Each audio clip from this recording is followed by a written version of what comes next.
A couple of weeks ago, Sonny and we popped over to Smethwick Library to meet a few of the locals there. We had a great afternoon. And one of the projects because it's when you're out of the studio, we get to meet so many fantastic people. Sometimes you can't spend enough time. And one of the projects that we touched upon was the Chance Glassworks Heritage Trust. And we just thought it'd be great to find out more about what is happening about the project to rescue the famous derelict site. You can actually see it from the M5 in Smethwick.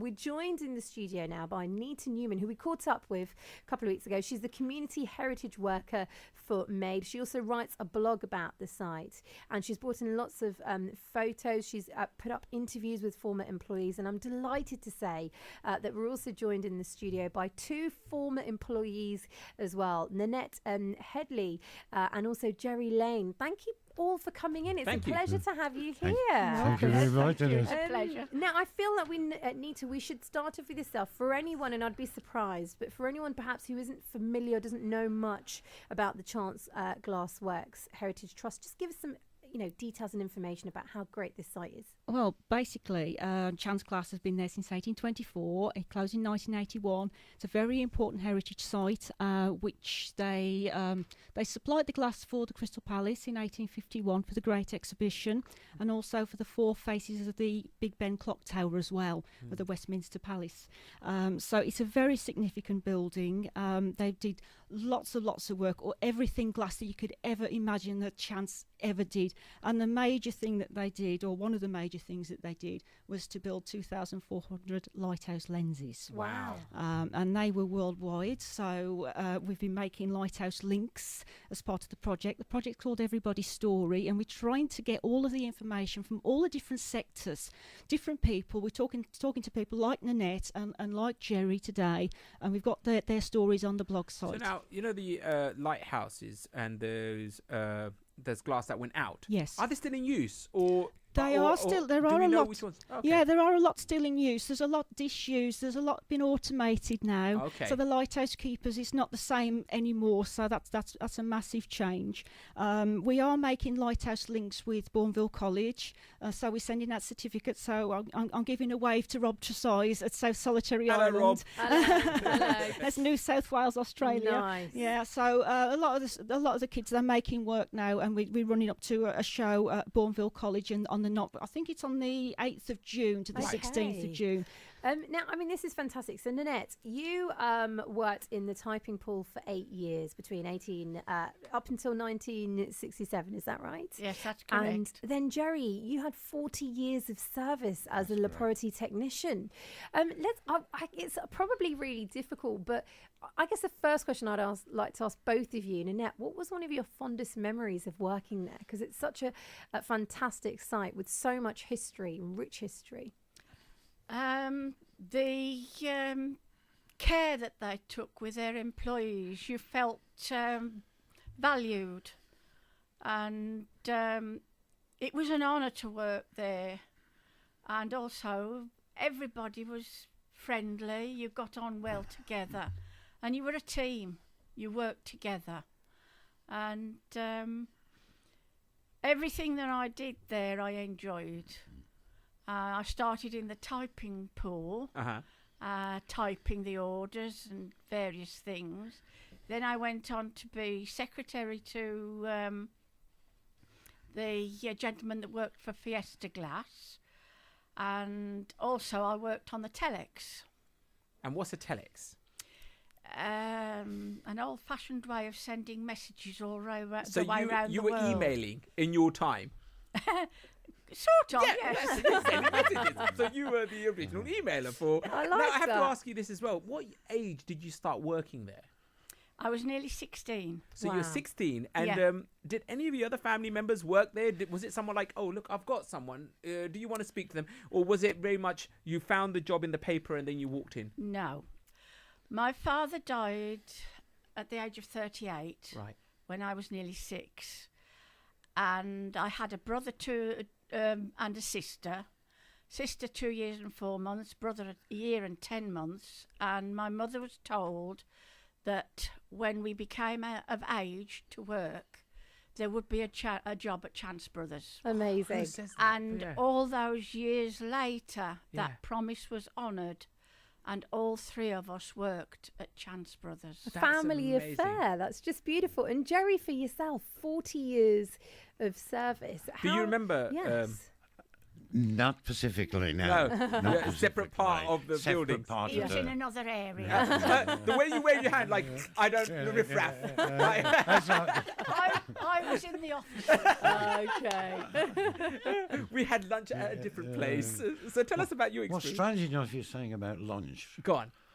They used to have, there were 3 separate canteens, not Okay. just one in the early days. You've got the workers' canteen, Right. the staff canteen, Okay. and the director's canteen. So did they have different food, or did they have the same food? They usually have the same food, Right. but there was this sort of segregation Right. at that time, Right. which of course sort of disappeared later on. Uh-huh. But it was one of those things that's what it was at that particular time. How old were you when you walked in through the gates? 16. So you as well, 16. 16. And did you know what you were getting yourself into? Did you have? Well, I sort of went in as a laboratory trainee chemist, Oh, okay. so I got vaguely some idea of I was going to do chemistry of some sort of description, Okay. and that's how. But I didn't know actually what it would involve at Right. that time, obviously. Now, Gerry, I've been told to ask you about how you tested the area for lead contamination, because you've got an interesting story. Now, I wasn't told what the story was, so I'd love to hear about it from you. Well, we used to make lead glass tubing and rod, Okay. and the waste product used to be emitted to atmosphere up through a big stack. Right. And under the Factory Act and the legislation at the time, it had to be monitored. The amount of lead that was emitted into the atmosphere had to be monitored. Right. And one of the methods for doing that, and we did this in conjunction with our parent company, Pilkington's, we had to go around the area and sample a particular type of moss Okay. and analyse the amount of lead In that the had been moss. absorbed by that moss. So you had to just drive around looking for moss. Yeah, but it had to be a particular type, and don't ask me what type Oh it no, was. I'm I not can't asking you what remember. type it is. I'm just like, that's amazing. But- You look at And then so- it had to be analysed, and then we'd get an overall picture of the concentration of lead over a particular area. We're going to come back and we're going to find out some more stories. Oh, it's because just fantastic amazing. having you here, I have to say. Honestly, I'm sure that you both have got so many stories. So Nanette and Gerry will continue talking, but also we're going to be chatting to Nita a little bit more about how everybody can get involved and perhaps share your stories for the Chance Glassworks Heritage Trust. Well, today we're very much reflecting on Smethwick. We are talking about the Chance Glassworks Heritage Trust. And we're joined in the studio by Nita Newman, who's writing a blog about the site. She's actually community heritage worker for MAID. We've also been speaking to Nanette Headley, who worked there in the typing pool for 8 years up until 1967. And we've also been speaking to Gerry Lane, who had 40 years of service as a laboratory technician. And whilst we were playing the music, just playing Dionne Warwick, Gerry, you mentioned that sports took quite an important part at Glassworks. So Okay. what was the question they asked you when you first went in for interview? One of the questions asked me when I went to the interview was, do you play table tennis? And did you play table tennis? Not very well at that time, but I did later. Because a lot of the laboratory personnel were members Yes. of the table tennis function. And for how many years did you end up playing? Did you play it for the 40 years? Yes, of your I work? Oh, I wow. played certainly till I was over 50. Nice. Fantastic. Originally, Chance Brothers had a team in the Smethwick League, Yes. and then I also played in the Dudley League and the West Birmingham League. Well over the done. years. And any sports for yourself? Yes, Nanette. Maybe dancing or anything like that? No, I can't say that I entered into sports. Used the recreation club for dances, Yeah. definitely. We'd all gather there as teenagers. Was there a lot of romance in the building? Because everyone's working together, everyone's from the same area. Was there a lot of people who got together and, started families? Well, I myself Yes. met my ex in West Bromwich. Right. Ballroom dancing classes. And then found out afterwards that he worked in the garage at Chance Brothers. Fantastic. And yourself, Gerry? Well, there were two couples that worked in the lab who got together and got married. Nice. And yourself? No. No. This must be a mammoth task, trying to get through all the orders and just starting this project off. How did it all begin for yourself? Well, basically, I'm an artist and I love landmarks. And when I heard about the lighthouses, that was sort of the thing that really pulled me into Made, and went for the interview. And I really fought for that because it's something that I love, and the romance of the lighthouses. And then I found out about Chance and everything that he did. It is sort of, I've just got to go for this job. This is a dream place. And I went to Smethwick, and then I thought, I've got to Smethwick. And then I saw the canals, and I went to the library, and it was like, wow. This place is great. So after that, I've been hooked, and I think I'm going to be, even though the project will come to an end for me at the end of May, I will be continuing to work. With the Chance Glass Heritage Trust, which is separate to May, but we're working together. So I will continue to work for them and promote the lighthouse links, and hopefully link different community groups together. Yes. So they can have a lighthouse that they can talk, and they can share the stories from the sea with stories from the factory, from my blog, and people can keep bringing that in. Now, with the lighthouse links, how can they read the blog? What's the website? Okay, so the blog site is called chanceglassheritage.wordpress.com. You can send an email through that, so you can just contact us through that and drop me a line, and if you want to be included in the mailing list for any events that are coming up, i.e. the Bourneville College or the website launch that we're going to be doing as well. So the blog site's going to transform into this wonderful big map. And also we'll have a built environment professionals event as well, probably somewhere at time about April. So if you'd like to sign up and say, I'd like to know more about that, I can send you emails and updates. And also the Chance Glassworks Heritage Trust have got a Facebook page, and you can also donate to them as well towards the rebuilding and the repurposing, and hopefully that build a lighthouse. Is it going to be almost like a Black Country History Museum, the way that's set up? Is it they're going to be that kind of set up when it's all done and dusted, and so they can go in and experience? It's going to be partly that, I think. I think there's going to be a public consultation to what exactly is required and wanted on the site, and the site will have somewhere affordable places to live, somewhere to play, open the canal basin, have the lighthouse so people can visit that, places to shop.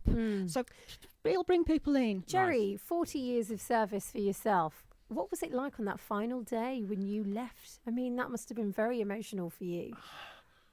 Well, it's a slightly peculiar tale, because after Chance's shut, they kept a small operation going called Micro Furnace.